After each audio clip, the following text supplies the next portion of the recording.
यह एक अविश्वसनीय घटना है जिसे सुनकर आप दंग रह जाएंगे। क्या यह वास्तव में एक एशियाई देश है? यह तो पश्चिमी देशों से भी कहीं अधिक उन्नत है।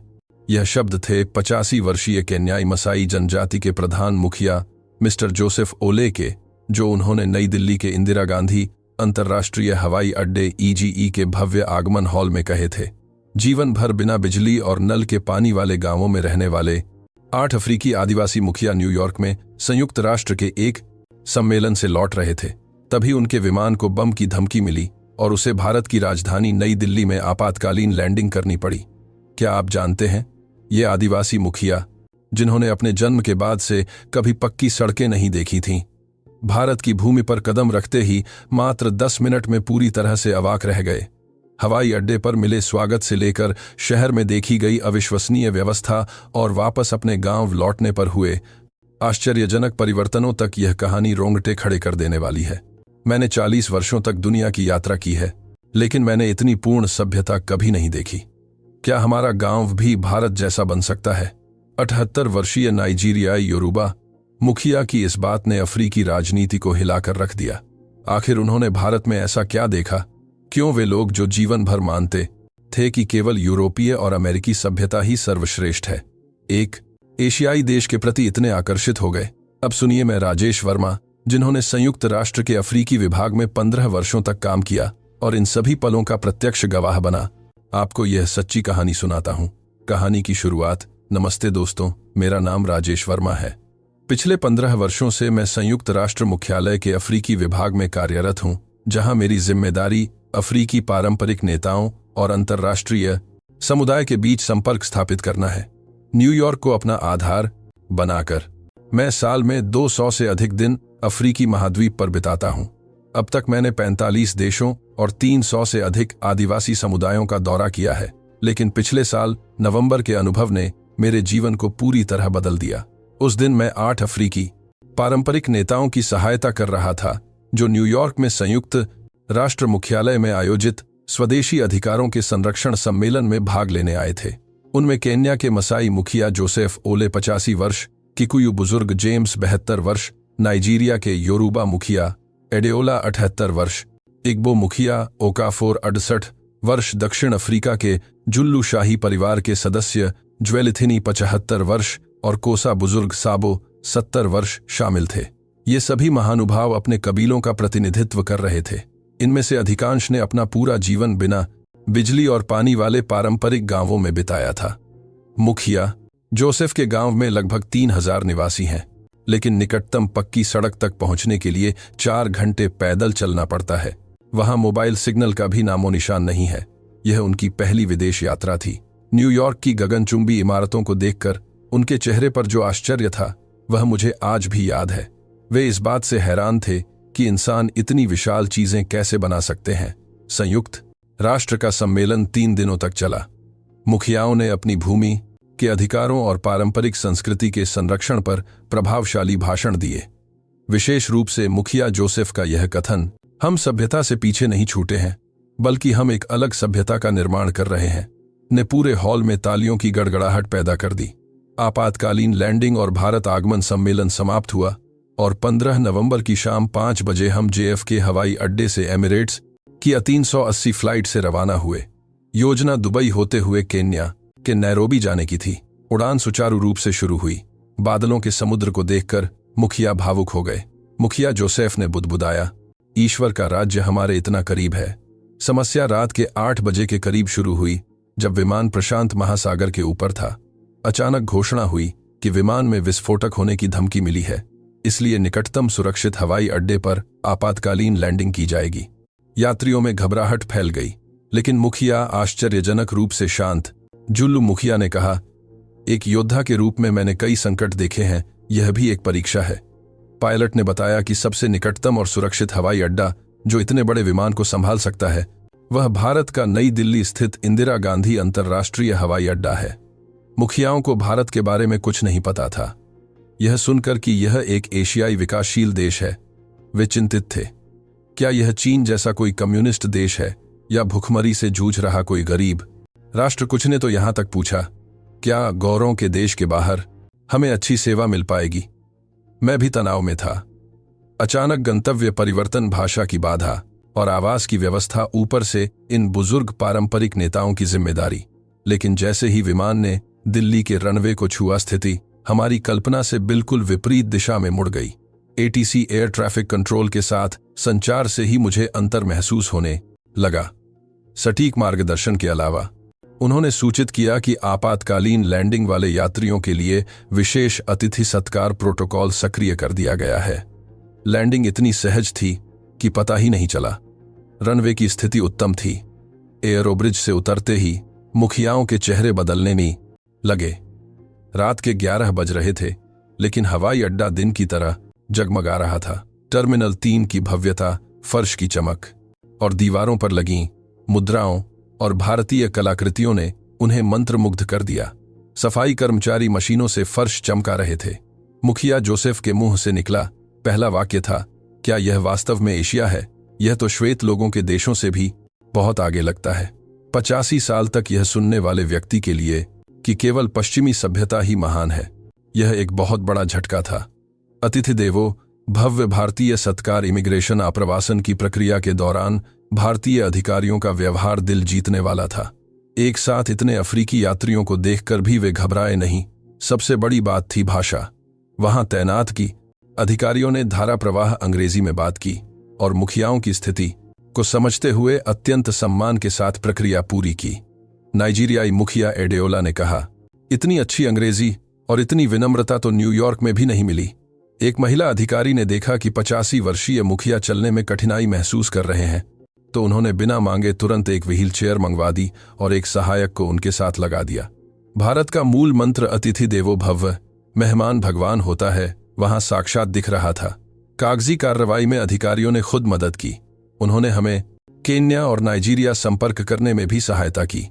रहने की व्यवस्था के लिए उन्होंने एरोसिटी और ल्यूटियंस, दिल्ली के कुछ बेहतरीन होटलों का सुझाव दिया और हमारी सांस्कृतिक और खान पान की जरूरतों, हलाल शाकाहारी का भी ध्यान रखा। हवाई अड्डे से बाहर निकलते समय मुखिया जोसेफ ने मुझसे कहा, मैंने 85 साल की उम्र में कई देश देखे, लेकिन ऐसा संगठन और इंसानों के लिए ऐसी करुणा कहीं नहीं देखी। यहाँ के लोग हमारी तरह ही दिखते हैं। सांवले, फिर वे इतने आगे कैसे हैं? दिल्ली दर्शन और मेट्रो का चमत्कार। हवाई अड्डे से होटल जाते समय एयरपोर्ट, एक्सप्रेस मेट्रो और फिर शानदार टैक्सियों का अनुभव अद्भुत था। एडेओला मुखिया ने खिड़की से बाहर देखते हुए कहा, हमारे गांव में बिजली नहीं है, लेकिन यह देश रात में भी दिन की तरह चमक रहा है और यह चमक व्यर्थ नहीं, उद्देश्यपूर्ण है। चौड़ी सड़कें, फ्लाईओवर और हरियाली ने उनका मन मोह लिया। दिल्ली मेट्रो का अनुभव उनके लिए किसी जादू से कम नहीं था। स्टेशन पर स्वच्छता और अनुशासन देखकर वे दंग रह गए। लोग कतार में खड़े थे। जैसे ही ट्रेन आई, लोग रुक गए और पहले उतरने वालों को जगह दी। जूलू, मुखिया ने आश्चर्य से कहा, यह तो सेना जैसा अनुशासन है। बिना किसी कमांडर के लोग ऐसा कैसे कर रहे हैं? जब मैंने बताया कि यह भारत की नई नागरिक संस्कृति है, तो उन्होंने सम्मान में सिर झुका लिया। ट्रेन के अंदर वरिष्ठ नागरिकों और महिलाओं के लिए आरक्षित सीटों को देखकर वे भाव विभोर हो गए। एक समझ से युवा ने तुरंत खड़े होकर बुजुर्ग मुखिया को अपनी सीट दी। ये देखकर मुखिया जोसेफ की आंखों में आंसू आ गए। उन्होंने कहा, बड़ों का सम्मान करना हमारे कबीले का सबसे महत्वपूर्ण नियम है। इस आधुनिक शहर में भी यह संस्कार जीवित है। यह अद्भुत है। राजीव चौक जैसे विशाल स्टेशन पर भीड़ के बावजूद व्यवस्था थी। रंग कोडित पदचिन्ह, फुटप्रिंट्स और स्पष्ट संकेतकों ने उन्हें भटकने नहीं दिया। एडेओला मुखिया, जिन्हें निर्माण का ज्ञान था, दिल्ली मेट्रो की इंजीनियरिंग देखकर बोले, जमीन के नीचे इतनी जटिल संरचना बनाना और उसे इतना आसान बनाए रखना, यह किसी चमत्कार से कम नहीं। होटल और शहर का अनुभव। होटल में स्वागत पारंपरिक भारतीय तरीके से तिलक और आरती के साथ किया गया। स्टाफ ने हाथ जोड़कर नमस्ते किया। यह देखकर मुखिया बहुत खुश हुए, क्योंकि यह उनके अफ्रीकी अभिवादन के तरीकों से मेल खाता था। कमरों में आधुनिक सुविधाएं थीं, लेकिन हर स्विच और उपकरण पर स्पष्ट निर्देश थे, जिससे मुखिया जोसेफ को बिजली और एसी का उपयोग करने में कोई परेशानी नहीं हुई। अगली सुबह नाश्ते में भारतीय व्यंजनों की विविधता और उन पर लगे स्पष्ट लेबल शाकाहारी मांसाहारी के निशान ने उन्हें प्रभावित किया। पास की मेज पर बैठे एक भारतीय जोसेफ की उन्हें पास की कारबा परिवार को देखकर जेम्स बुजुर्ग ने कहा, देखो बच्चे कितनी शांति से खाना खा रहे हैं और बड़ों का आदर कर रहे हैं। यह देश बचपन से ही संस्कार देता है। इंडिया गेट और कर्तव्य पथ। हमने इंडिया गेट और कर्तव्य पथ का दौरा किया। शहर के बीचों बीच इतनी विशाल हरी भरी जगह और स्मारकों को देखकर वे हैरान थे। वहां सुबह की सैर करते और योग करते बुजुर्गों को देखकर जुल्लू मुखिया ने कहा, बुढ़ापे में भी शरीर को स्वस्थ रखने का यह प्रयास, क्या यही इनकी शक्ति का रहस्य है? चिकित्सा का चमत्कार। शॉपिंग के दौरान अचानक साबो बुजुर्ग को सीने में दर्द हुआ और वे गिर पड़े। यात्रा की थकान और उम्र का असर था। हमने तुरंत एम्बुलेंस के लिए 112 नंबर डायल किया। दिल्ली के भारी ट्रैफिक के बावजूद एम्बुलेंस का रिस्पांस टाइम अविश्वसनीय था, मात्र 7 मिनट। एम्बुलेंस एक चलते फिरते अस्पताल जैसी थी। उन्हें एम्स AIMS या एक शीर्ष निजी अस्पताल जैसे मैक्स अपोलो ले जाया गया। वहां की व्यवस्था देखकर हम सन्न रह गए। बिना किसी अफरा तफरी के डॉक्टरों ने तुरंत मोर्चा संभाला। हृदय रोग संधाने विशेषज्ञों ने धारा प्रवाह अंग्रेजी में स्थिति समझाई। ECG इको और सभी टेस्ट 1 घंटे में हो गए। अफ्रीका में इसके लिए हफ्तों लग जाते। शुक्र है यह केवल थकान और गैस का दर्द था। डॉक्टर ने एहतियातन दवाइयां दी और फार्मासिस्ट ने बहुत प्यार से दवा लेने का तरीका समझाया। बिल का भुगतान करते समय सबसे बड़ा झटका लगा, इतनी विश्व स्तरीय सुविधा का खर्च अमेरिका या यूरोप के मुकाबले 10वें हिस्से के बराबर था। मुखिया जोसेफ ने कहा, इस देश में बीमार होना भी डर की बात नहीं है।